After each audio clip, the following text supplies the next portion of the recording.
CBN Agro, com Éder Campos e Giovana Dalzáquer. Oferecimento 067 Vinhos. Da experiência à descoberta. Tudo pelo vinho.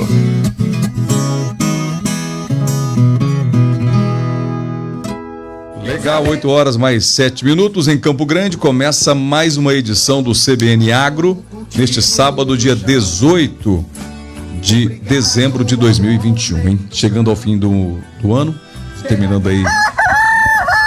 Acorda, dona de casa. Lembra do Zebete ou não? Hã? Eu, quantas vezes acordei ouvindo o Zebete lá em Minas Gerais, hein? Bom, a doutora Ana Cristina está comigo aqui, né? A Ana é veterinária. Ela trabalha na empresa Serviçal já há muito tempo, né, Ana? Desde 99. Você formou, já foi para lá? Não. Não? Trabalhei como profissional liberal uma época, né? Na profissão mesmo. E depois comecei a trabalhar na Serviçal e deu muito certo para mim. Acho que deu muito certo pro Beto também, né? E a gente tá junto, legal, trabalhando. E a Robertinha Maia, como é que tá? Fantástica. Fantástica, né? A Roberta tá lá, assumindo a parte administrativa pouco a pouco. É uma sucessão familiar muito boa de ver. Inclusive falamos sobre esse tema semana passada aqui no programa com o Ricardo da Fundação Dom Cabral, né? Ele esteve conosco aqui, né? Salerno, Ricardo Salerno. A gente esteve falando justamente sobre isso, né? Sobre essa mudança que a gente está tendo nesse momento, nessa troca de personagens das empresas, das fazendas, das empresas. E eu estou vivendo isso em casa também, viu, Ana? Está difícil, viu? A gente entrar nesse mundo novo do digital. O meu filho formou-se em marketing, eu sou um cara do marketing, mas do marketing antigo. Outro dia a gente conversando, falou: pai, o mundo mudou, o marketing hoje é diferente, pai. A comunicação hoje mudou bastante. E é difícil a gente se adequar, né, a essas novas linguagens de comunicação, né? Eu não digo que são confrontos, mas a gente tem conflitos. Me lembro do Mário Sérgio Cortella, numa palestra aqui, inclusive no CBN Ação, que ele falava que nós vivemos um choque de gerações, de conflito de gerações, justamente por conta daquilo que nós aprendemos e aquilo que é o novo hoje. E a gente sempre ouviu muito dentro da pecuária aquela questão do tradicionalismo. Ele é muito tradicional. Fulano é muito tradicional. Já ouvimos falar também que não tem mais espaço para tradicionalismo na produção agropecuária, que é preciso inovar. E a gente está acompanhando essa inovação, não é, Ana? Muito, muito, Éder. Isso está acontecendo nas indústrias, está acontecendo nas propriedades rurais, de uma velocidade incrível. O Dado Schneider, ele fala que as gerações encurtaram agora, né? Então você tem uma mudança de geração num período muito curto. E lá para nós, ver a sucessão familiar dentro da Serviçal está sendo engrandecedor, porque quando ela é feita por pessoas que estão preparadas para fazer, ela acontece de uma maneira muito legal. Traz essa segurança para os colaboradores da empresa, né? Traz a segurança para o patriarca, traz a segurança para quem é o sucessor, né? E não é uma coisa fácil. E como você falou, tem todo um mundo digital. Você vê, quando o Beto abriu e começou a trabalhar na Serviçal, ele saía, depois que fechava a empresa, e visitava 6, 7, 8 proprietários, né, daqui em Campo Grande. Saía da empresa e ia visitar as pessoas para poder fazer a venda de porta em porta depois do expediente do trabalho. Hoje você está o tempo inteiro, ou no Instagram, ou no online, Facebook, no WhatsApp, o tempo inteiro. Então, as propriedades rurais, a grande maioria que tem condição, onde tem condição, ele já foi colocado na internet e aí a gente conversa pelo WhatsApp. Então, hora do almoço não existe mais, porque é o horário que a pessoa chegou do campo e aí ele vai pedir o produto, né, o final da tarde. É bem dinâmico, bem rápido. Então, realmente, quem está entrando traz um monte de ideia nova. E a pessoa que está administrando tanto a propriedade rural, como a indústria, como o comércio, como você recebendo uma avalanche de informação de uma coisa que é da sua área. Né? A mesma situação é de ver lá. O Beto é da área de nutrição, é da área de administração, porque ele toma conta da empresa. Aí vem um sucessor cheio de ideia, cheio de dinâmica nova, e ele tem que estar aberto a receber, e o outro ter paciência de entender que cada um tem seu tempo, né? E essa velocidade vai no ritmo também dessa quebra de paradigmas ou dessa disruptura que nós temos do comportamento, né? A gente, como você disse, que as gerações estão encurtando. Ao mesmo tempo, essa velocidade que a gente está vivendo, ela é bastante oportuna, mesmo porque eu estava vendo essa semana o doutor Agro, o Fava Neves, né, falando sobre essa necessidade de cada vez mais a gente produzir alimentos, e o mundo tem necessidades aí cada vez maiores de produção de alimentos. Só soja, o mundo precisa hoje de 40 milhões mais de toneladas de soja, hoje, atual. A gente não tem isso hoje, tem que produzir. E como fazer isso, né? Como a gente ter velocidade? Eu tenho dito, Ana, nas minhas entrevistas, nas conversas aqui, lá no canal do Boi, que o melhoramento genético de animais está passando por uma outra mudança, que a gente vai ter que lutar agora com a velocidade, né? Não adianta mais você só produzir um bom animal, bem acabado, produzir um bezerro por ano e essas outras coisas do melhoramento genético. Mas a gente vai preocupar agora com a velocidade da terminação dos animais. É fácil a gente entender isso, né? Com essa necessidade mundial de mais alimentos, com o mundo chegando em 2050, a 10 bilhões de pessoas, mais nasce gente do que morre gente no mundo. Você imagina como a velocidade vai ser importante no agro daqui para frente. Vai. Né? Eu lembro, quando eu estava na faculdade ainda, a gente tinha os congressos, pessoal acadêmicos, né? E se falava já que quando o mundo chegasse a 9 bilhões não ia ter alimento. Era toda palestra de congresso internacional, nacional, não vai ter alimento, não vai ter alimento. Só que quando as pessoas, os pesquisadores faziam essas pesquisas, e acho que isso é uma realidade hoje também, não levava em conta o quanto a gente pode melhorar as coisas rápido. Então a gente tem um dos melhores centros de pesquisa do mundo, que é a Embrapa, lançando variedades o tempo inteiro. As indústrias e as empresas que produzem e comercializam semente a todo momento estão fazendo sementes e variedades, escolhendo variedades de soja, milho, que dão certo no solo arenoso, que ao invés de produzir 60 sacas, agora já passou para 80, daqui a pouco nós estamos em 120. Então, essas previsões, vai faltar alimento, ela vai caminhando lado a lado com, olha, nós estamos melhorando, né? Melhorando capacidade de lotação das propriedades, com reforma de pasto. Antes você falava em jogar um adubo num pasto, o produtor achava um absurdo. O produtor que já está mais antenado e que está mais organizado também financeiramente, porque esse ano, particularmente, adubar é um sonho, né? Porque com preço de adubo e falta de produto, então não é fácil. Mas já é uma realidade em muitas fazendas. Tanto a integração lavoura-pecuária, como a correção de pastagem. Adubação de correção, né? Adubação de correção. É uma adubação diferente da adubação de lavoura, mas ela já é uma realidade. Bom, aí que eu falo que o tradicionalismo está saindo de cena, né?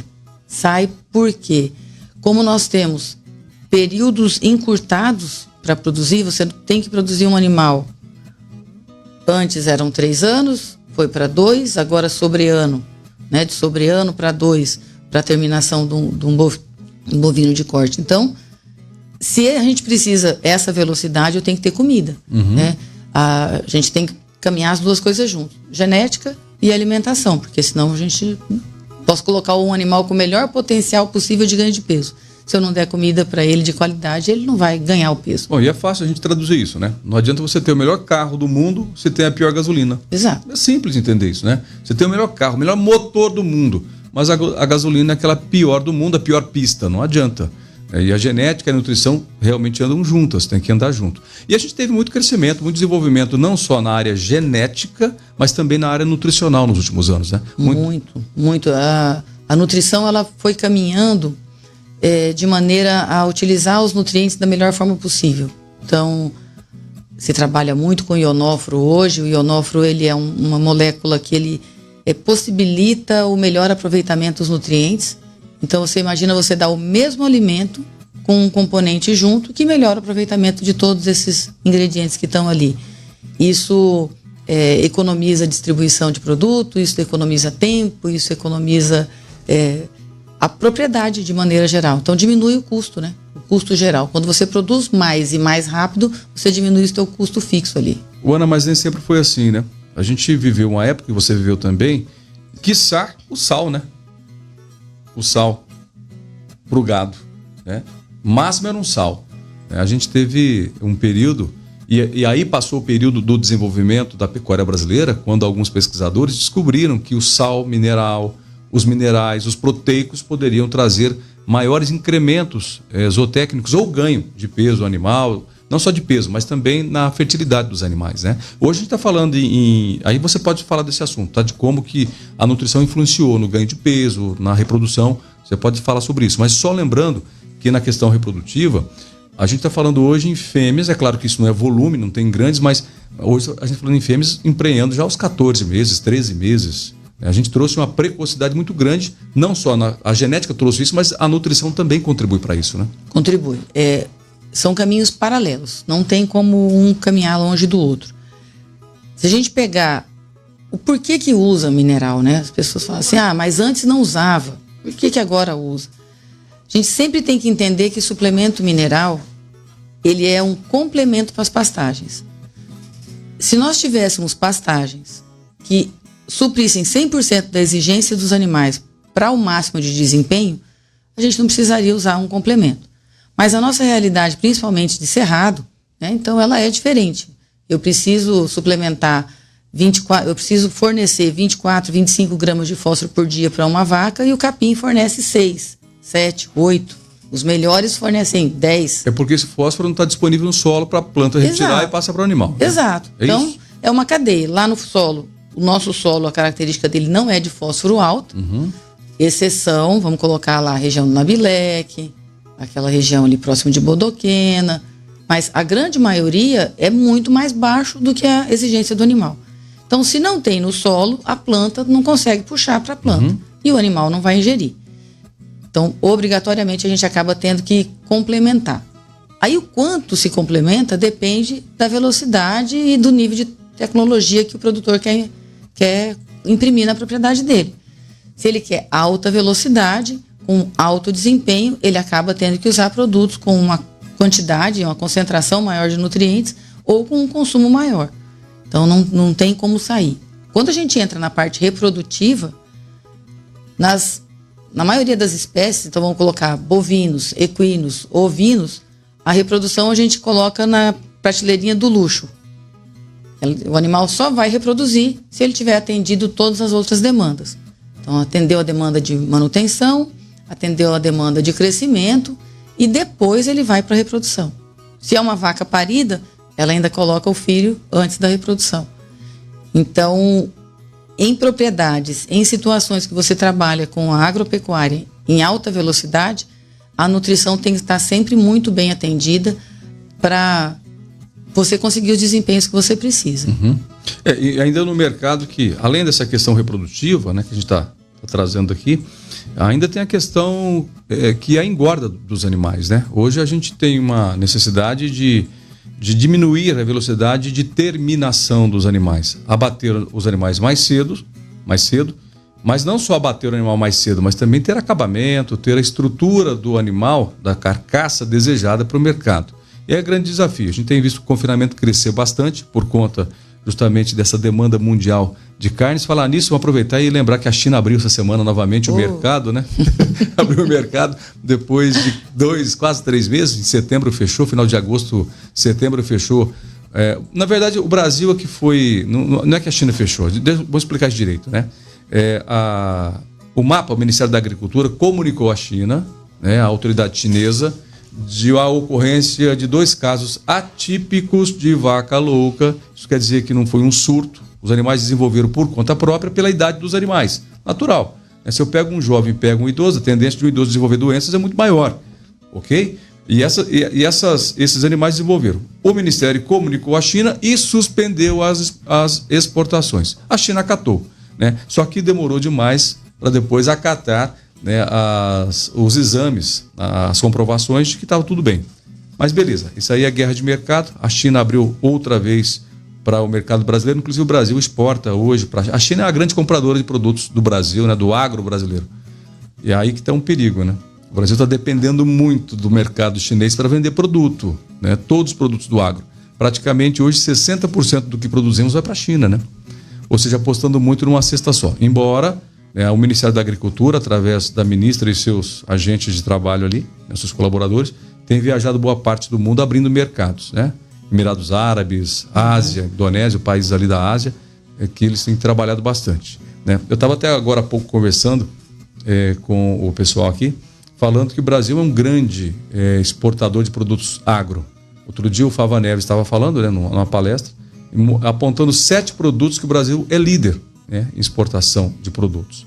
É bacana isso, muito bom saber que o Brasil está nesse caminho. Mas isso tudo graças ao quê? A evolução genética, a evolução nutricional dos animais que nós tivemos, né, e a gente deve continuar. Às vezes, Ana, eu penso assim, já chegamos a um ponto que não tem mais para onde crescer, nem geneticamente. A nutrição talvez tenha mais possibilidade de crescimento, surgindo novas moléculas aí, novos produtos. Mas tem hora que eu falo assim, a genética não tem mais para onde ir. Já deu.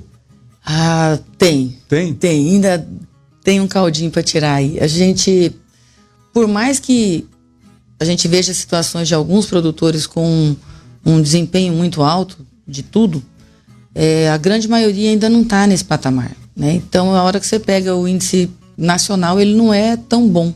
Então, apesar de você ter o recurso genético, ele ainda não é acessível a todos, né? Ou ele não é desfrutado por todos, porque ainda tem propriedades ainda que está sem evoluir tanto. O que limita? Conhecimento ou recurso financeiro? Principalmente recurso financeiro. Esse acho que é um maior limitador. São coisas atreladas, né? Então, se você não investe, você não tem retorno. Só que tem muita gente descapitalizada. Como você estava colocando, a gente tem a China como grande importador de carne nossa. E ela tem um grande potencial para continuar sendo, porque eles consomem em grande volume. E o produtor que produz essa carne, que não está tão especializada, tão capacitada para entrar nos mercados mais refinados, como a Europa, por exemplo, ele produz em volume. Mas muitos deles ainda não conseguem. A IATF é por exemplo, uma coisa simples. Para você levar uma genética de qualidade lá para sua propriedade, você pode usar o recurso de IATF. Tem propriedade ainda que não tem estrutura de divisões, de mangueiro, para fazer isso. Tem muitas que tem muitas que tem. Mas no geralzão, a hora que você vai olhar, a média da gente tem espaço para crescer.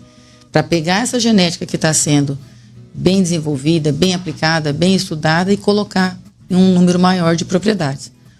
Principalmente os proprietários de menor porte, né? O grande produtor ele ainda consegue pegar mais, mas o do médio para baixo está descapitalizado. Por isso que a gente vê muito industrial, muita gente entrando e comprando área, né? Comprando área e entrando com perfil diferente. E aí entra com dinheiro e aí reforma tudo, divide tudo, né?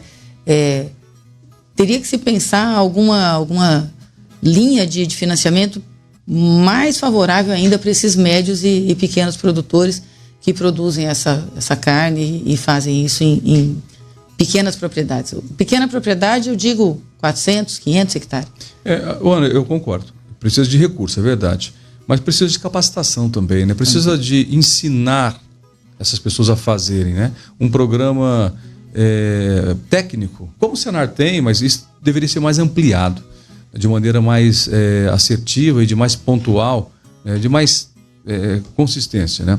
Porque investir no produtor, no médio, no pequeno é importante, né?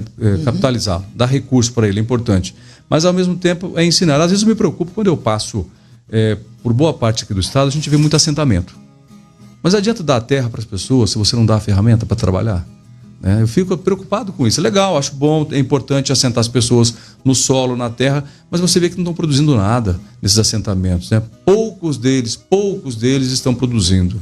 Adianta, então, fazer um projeto de assentamento se não vai dar assistência técnica para essas pessoas? Eu vejo que a assistência técnica, com programas que a gente já teve no Brasil, muito pontual, né?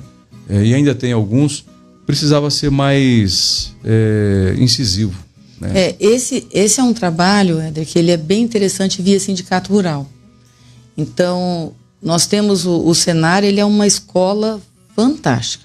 Mas sozinho não aguenta, é muita coisa para fazer, né? Mas ainda dá para fazer. Se o produtor que tem interesse nessas capacitações, então, ele Então, desculpa. Então tem o lado do interesse do produtor também. Também. Não é só ter a ferramenta à disposição. Acaba que passa desapercebido uma coisa que está na mão do produtor rural. O Senar, como escola, ele já é pago pelo produtor. Então, ele está à disposição do produtor. Então, via sindicato rural, esse produtor procurando o sindicato rural, falando, olha, eu quero um curso de operador de máquina. Ele vai lá, vai ter que juntar uma turma de 12, mas será que ele não tem 12 vizinhos? Tem 12 vizinhos. Vai lá, busca essa informação no sindicato rural e o sindicato rural solicita via Senar e essa capacitação vai. Entendi. Gratuita, mas não é gratuita porque já está pago. Já está pago. Então, isso daí é um jeito de buscar. E isso está acessível a todas as faixas de produtor. Do pequeno, médio e grande. Uhum. Uma coisa interessante aí. Buscando essa capacitação, facilita ele ter acesso a algumas linhas de crédito. Uhum. Como essas que favorecem a parte da reforma de pastagens. Tem alguns programas de governo que encaminham para uma linha de crédito específica. Né? Então, isso tem que ser feito numa intensidade maior, tem que ser falado mais, o produtor tem que buscar mais esses sindicatos e trazer esses cursos. Porque eles mudam a realidade da propriedade. Mas acho que a iniciativa das pessoas e a autorresponsabilidade é algo que está faltando. Eu só vou pegar um fato isolado, mas muito parecido com o que você está falando, né? Outro dia fui fazer uma reforma em minha casa, tinha que pintar a casa. Notei uma dificuldade no pintor. Né? Dificuldade, pintor. Fui até a loja e perguntei para o lojista o seguinte, olha, vocês oferecem cursos de atualização, de tintas, de novos componentes aí para melhorar a cara da casa? Nós oferecemos cursos sim, regularmente, mas ninguém vem. Ninguém aparece. Aparece 1, 2. E aí eu fui perguntar para um pintor por que ele não fazia um curso. Textura, ia falar a palavra textura, então tinta, textura. Por que vocês não fazem cursos lá com o pessoal da casa de tintas e tal? Ah, para quê? A gente já sabe tudo. Foi o que eu ouvi. Ah, para quê? A gente já sabe tudo. Ah, o que vão falar lá eu já sei. Então a gente tem uma resistência muito grande em todos os setores. Eu estou usando como exemplo a área da pintura aí, da mão de obra, mas também isso ocorre também no campo. Ah, eu já sei, para que eu vou fazer esse curso aí se eu já sei? Já vem fazendo isso aqui, cerca, por exemplo, já faço cerca há 20, 30, 40 anos desse jeito, por que eu vou fazer uma cerca diferente? É 30 segundos ou 3 minutos? 30 segundos? Então tá bom. São 8 horas mais 32 minutos, a gente vai para o repórter CBN. Olha, fica aí, porque depois a Ana vai trazer para a gente um fato no Pantanal. E até provoquei essa entrevista com ela hoje, porque tem um fato acontecendo no Pantanal e a gente quer chamar a atenção de vocês, tá bom? Voltamos já já. E a Giovana Dalzácker está de férias, mas volta semana que vem. Aí eu vou sair de férias, viu? Legal. Eu vou pegar uns dias aí, a gente vai estar descansando com a família. E o agro não para, mesmo na praia o agro não para, viu? Existem as fazendas marítimas. Já viu fazenda marítima? Não? Fazenda, não sei se chama marítima, mas é fazenda no mar, que produz camarão, que produz lagosta. São fazendas no meio do mar. Interessante isso, né? Ana Cristina Bezerra, minha entrevistada, médica veterinária da Serviçal, a gente batendo um papo aqui falando sobre nutrição animal. E a gente tem que entender um pouco a importância da nutrição animal, porque né, a gente tem eu vou falar agora para o consumidor, né? O resultado de uma carne boa, macia, gostosa, suculenta passa também pela nutrição, por aquilo que o animal come, não é Ana? Isso. O animal bem alimentado, bem nutrido, ele tem equilíbrio, ele tem homeostase, então ele tem menos estressado e tudo isso aí influencia na qualidade da carne. Tudo. Ana, nós temos 2 períodos bem distintos na produção agropecuária. Período seco e período chuvoso. Que a gente está vivendo agora, o período chuvoso.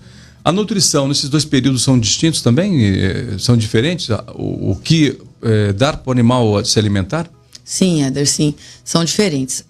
No período da seca, nós temos que complementar uma quantidade muito maior de nutrientes e dependendo da categoria, eu tenho que tomar estratégias, né, adotar estratégias para que o animal continue ganhando peso, né, não pode existir mais hoje o boi sanfona, então ele tem que continuar ganhando peso. As fêmeas, as matrizes, elas têm que continuar numa boa condição corporal para alimentar os bezerros que normalmente no período seco estão no pé. Então, e esse ano foi um ano muito sofrido, muito sofrido.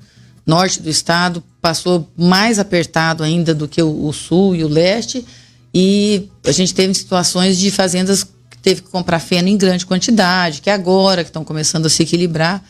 O complemento de suplementação, ele complementa pasto. Na situação de falta de pasto, muito produtor esse ano teve que usar os substitutivos de pasto, silagem e feno, né? No período chuvoso, a gente tem outras condições. Normalmente, capim verde, com maior nível de proteína, e os animais com maior ganho de peso. Nesse momento, a suplementação ela toma uma importância ainda maior do que no período seco. Porque se eu tenho nutriente suficiente de proteína e de volume de pastagem para colocar ganho de peso e para fazer reprodução, se falta o mineral, o animal deixa de aproveitar tudo isso que está disponível naquele momento, nesse momento. Então, período chuvoso começou, a gente tem que pensar em fornecimentos com períodos mais curtos, né? Então, eu não vou encher um coxo. A gente tem muita propriedade com coxo descoberto, e hoje a gente vê que essa necessidade do coxo coberto, ela não é tão importante, é mais importante você colocar uma frequência de fornecimento. Então, se você fornecer produto com intervalo pequeno, esse produto vai ficar menos tempo ali, o animal já vai consumir e vai molhar menos, perder menos. É mais interessante isso. Então, período chuvoso, época de estação de monta, diminuir os intervalos de fornecimento nos coxos, né? E utilizar produtos que atendam a demanda lá de cada categoria. Eu estou com fêmea primeira cria, que sofreu muito na seca, talvez o mineral para ela só não vai atender. Ela precisa recuperar a condição corporal para reproduzir. Então, eu preciso trabalhar com suplementos que consigam dar essa condição para ela. Normalmente, proteicos de baixo consumo ou suplementos com algum ionóforo que permitam melhor aproveitamento de pasto. Tem muitas opções, muitas. Por isso, a importância de uma orientação técnica. Você sentar com alguém que tenha um conhecimento técnico e falar, olha, minha fazenda é assim, vamos lá fazer uma visita, vai, acompanha e fazer um desenho para aquela propriedade. Importante você ter dito isso, buscar o apoio técnico, né? Porque a época do achismo acabou. Bom. Acabou. Ainda mais no agronegócio, na pecuária em especial. Acabou essa época do achismo. Eu acho que é porque o fulano faz assim, ciclano faz desse jeito. Não precisa, mesmo porque hoje nós temos, primeiro, muito conhecimento. Nós temos pesquisadores, técnicos, profissionais formados, veterinários, zootecnistas, agrônomos, que podem dar o suporte necessário para uma fazenda. Então a gente tem que buscar um profissional. Você está doente, você não vai ao médico? Você não faz a autoconsulta, né? Você não faz. Você vai ao médico, procura um médico, ele faz um diagnóstico, um exame e você vai fazer o tratamento. Não é assim que funciona? A pecuária também tem que ser assim. Isso agora com o pecuarista. O pecuarista tem que fazer isso. Olha, vamos pedir um diagnóstico aqui do meu rebanho. O que está acontecendo? Por que minhas fêmeas não estão emprenhando? Por que os meus animais não estão engordando? Tem uma série de situações, verminose, nutrição ou suplementação com baixa quantidade necessária para o animal desenvolver. E essa necessidade de buscar um profissional, a gente sempre reforça aqui no programa, né? É importante sim, viu, Ana? Você puxou um gancho muito interessante, Éder.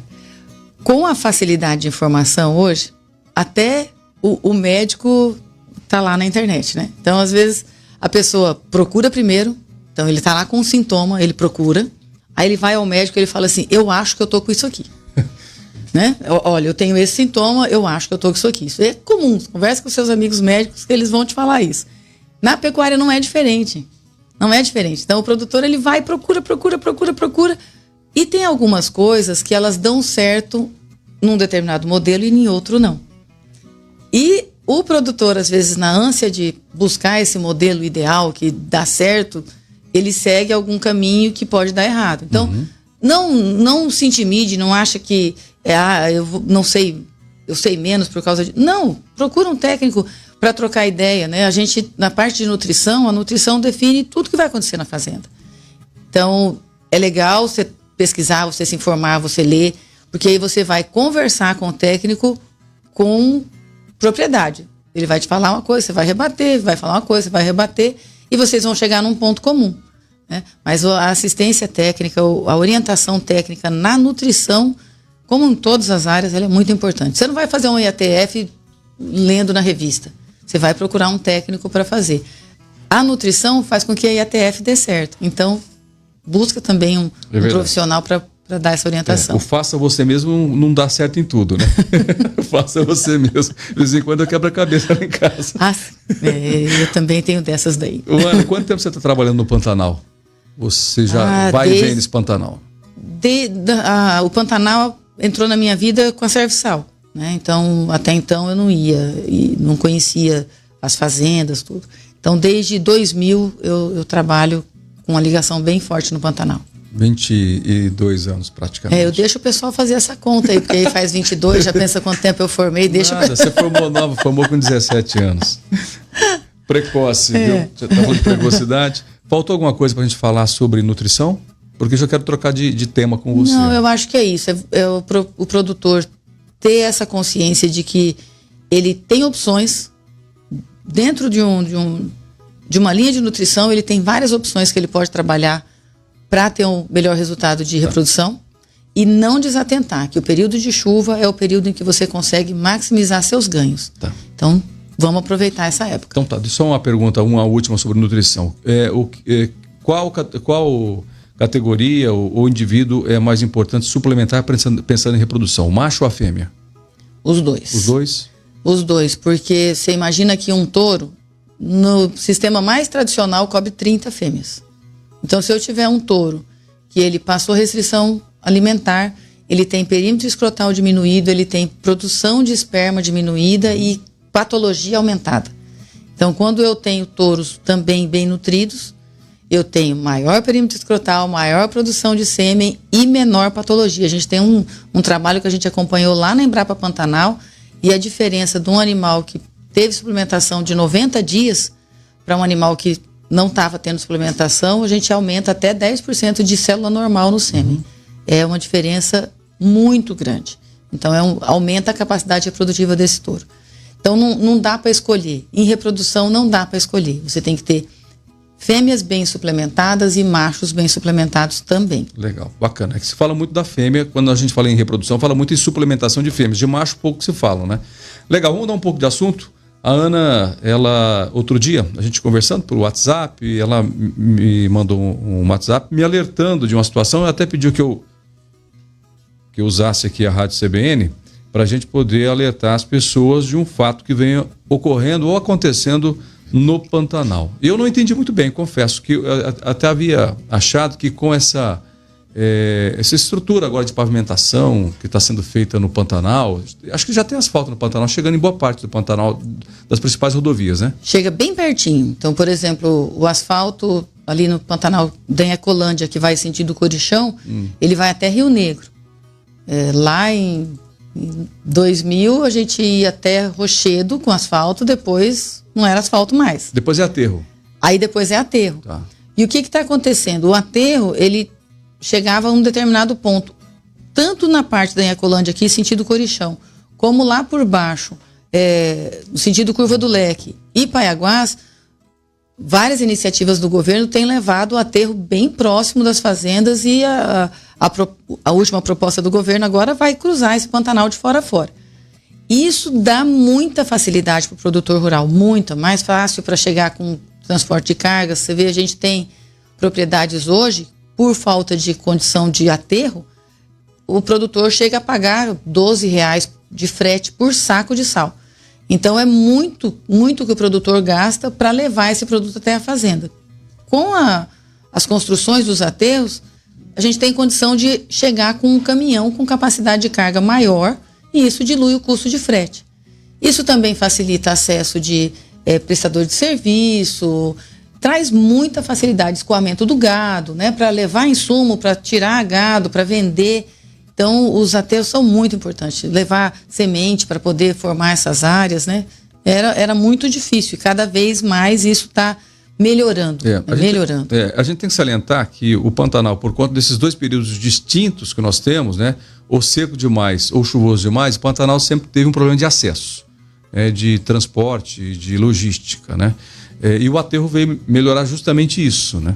Porque quando estava seco, muita areia. Isso. Muita areia. E transitar no areeiro, no areião, tem que saber dirigir, né? Eu sou péssimo na areia. E sou péssimo no barro também. Então fica muito complicado, né? Já estive no Pantanal nas duas situações. Realmente é muito complicado. Ainda mais o centro-oeste, que é um solo bastante arenoso. A gente está falando do Pantanal, mas região norte do estado também. Né? Tem muita areia e à medida que as estradas vão ficando muito transitáveis, esse vai dissolvendo e vai ficando intransitável. E é isso que o Aterro fez, né? O governo trouxe um sistema de engenharia, onde ele levanta a rodovia, colocando ali elementos mais sólidos para fazer esse trânsito. Mas está acontecendo um problema agora que as porteiras não estão fechando. Eu não entendi aquela questão das porteiras, Ana. Então, olha como que é você facilitar o acesso, você acaba agora indo pessoas para o Pantanal que não tinham costume de ir. Pessoas que não têm convivência no Pantanal, agora estão indo lá Principalmente. Passear. Vai passear. Então, a gente tem uma mídia muito forte em cima do Pantanal, né? Conheço o Mundial, Pantanal, né? Mundial. Conheço o Pantanal, Mundial. venha conhecer as nossas riquezas e tal. Ótimo, é muito importante e todos são bem-vindos. Todos são bem-vindos. Com um detalhe. As propriedades rurais são propriedades particulares. E elas têm sistemas de divisões de invernadas. São os pastos que são divididos ali com cerca e tem... Obrigada. E tem a porteira, tem o cochete que separa cada invernada. Não é à toa isso. Isso está dividido ali para você separar categorias.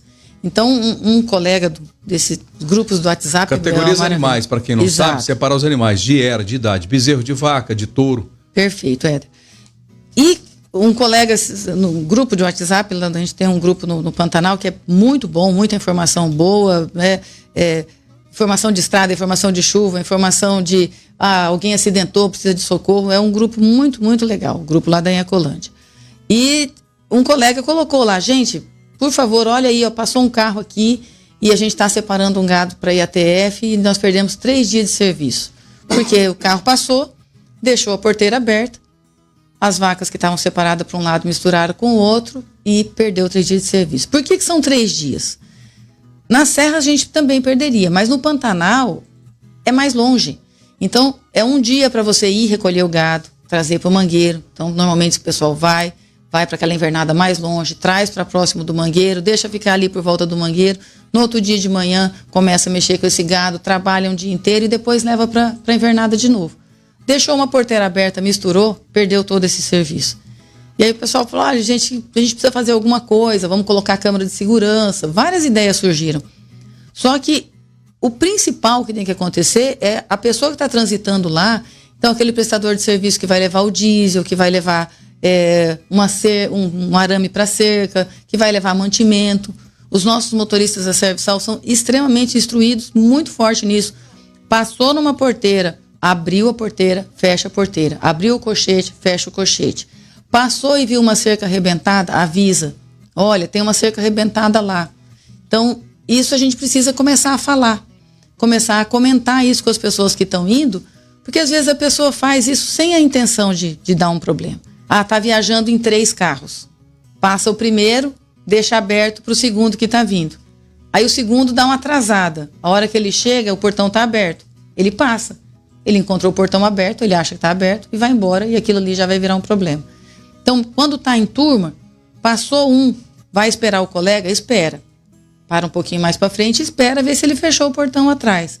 Porque aquilo ali é a casa de cada produtor. Né? Então, a gente não passa na casa de alguém e larga a porta aberta e vai embora. Tem que fechar. Legal. Então, a gente está conversando hoje, agora, esse recado de agora, é para quem presta serviço no Pantanal, né, que leva produtos para o Pantanal, qualquer produto, que é da cidade, que leva produto para lá. Quem é da cidade vai passear no Pantanal, gente, vamos fechar as porteiras. Viu aí a dificuldade que os pecuaristas têm da região, o pessoal que trabalha ali? Porque abre a porteira, mistura o gado, perde-se dias de trabalho. E Pantanal é difícil, viu, gente? Não é fácil, não. Só quem teve ali, quem trabalha ali no dia a dia, sabe que não é fácil trabalhar no Pantanal. Então, é algo recorrente que está acontecendo no Pantanal, pessoas deixando porteiras abertas. A Ana pediu que eu falasse isso na Rádio CBN. É uma prestação de serviço também, que não é só falar da tecnologia, mas também falar dessa preocupação, porque está ligado no resultado da carne que vai chegar na sua mesa, meu amigo. Né? É uma cadeia de produção. São 8 horas mais 55 minutos, intervalo comercial. A gente vai voltar só para depois despedir da Ana Cristina Bezerra. Pode ser? 8h59, voltamos só para encerrar o programa com a Ana Cristina Bezerra, médica veterinária da Serviçal. Mas a Ana disse o seguinte, antes de eu falar do que ela disse, Outro dia eu estava vendo o Facebook dela, o perfil dela no Facebook, e eu vi uma foto e olhei aquela foto, não entendi muito, mas tá parecendo a Isabelle Mello nessa foto aqui. Aí eu olhei direitinho, era a Isabelle Mello. Aí fiquei pensando, o que a Isabelle Mello está fazendo no perfil da Ana Cristina Bezerra? Conta pra gente aí, Ana.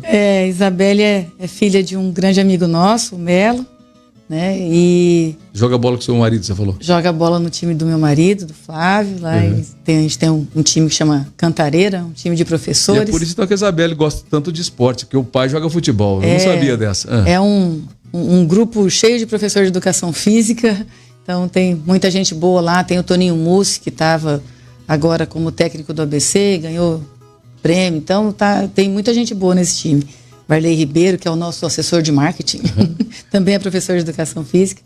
E a Isabelle, quando ela veio aqui, uma entrevista que eu fiz com você há um tempo atrás, a Isabelle estava como estagiária aqui na CBN. Então eu tenho que parabenizar aqui ao vivo a CBN por essa capacidade de escolher talentos e revelar talentos.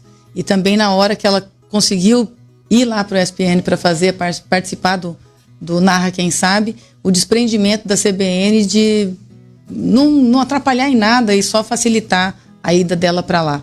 Então a CBN se mostrou aqui à frente, né? Então a primeira mulher a narrar uma partida de futebol no Mato Grosso do Sul estava aqui na CBN e foi lá para fora, tá? Em São Paulo, mas não vai ficar em São Paulo não. Vocês podem esperar que a Isabelle vai ganhar mundo.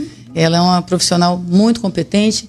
Então, também valorizando aqui a nossa Universidade Federal, né? Uma pessoa formada aqui e que começou a trabalhar em uma das melhores rádios daqui também e agora vai ganhar mundo. Então, parabéns CBN, parabéns Isabelle, sucesso sempre, sempre, sempre. E ela nos enche de orgulho, viu? A Isabelle Mello. Parabéns também para ela e vai seguir um caminho aí da rádio, fora a Rádio CBN, mas vai para onde ela gosta, né? Que é o esporte. Legal. Bom, a gente chega ao final do CBN Agro de hoje. Ana Cristina Bezerra, Serviçal, muito obrigado. Um abraço na Robertinha, no Beto. Um abraço àquela turma legal lá também, viu? Será entregue. Obrigada, Éder. Obrigada, CBN, pela oportunidade de falar aqui com vocês e precisando só chamar. Sempre, viu? Sempre. Obrigado. Na sequência vem Repórter CBN e depois vem o Paulo Cruz. Tá acelerando hoje, hein? Tchau. CBN Agro, com Éder Campos e Giovana Dalzaker. Oferecimento 067 Vinhos. Da experiência à descoberta. Tudo pelo vinho.